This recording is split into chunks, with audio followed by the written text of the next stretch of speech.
Herkes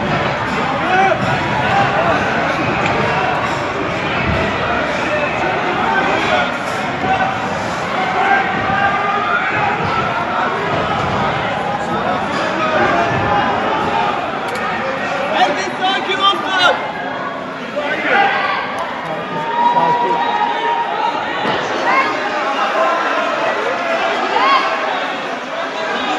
Yavaş yavaş düşür abi.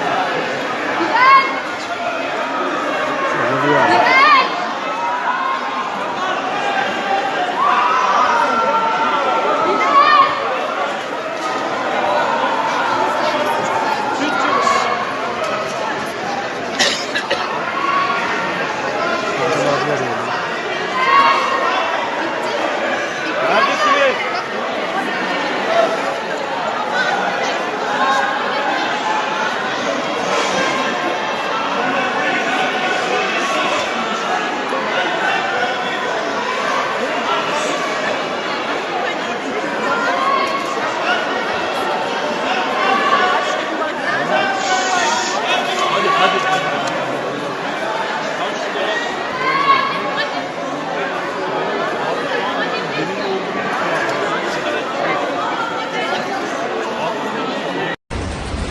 Şu anda deprem oluyor tekrar.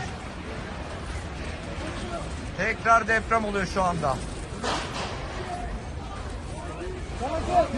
Bina hatlarından uzaklaşın. Bina hatlarından uzaklaşın.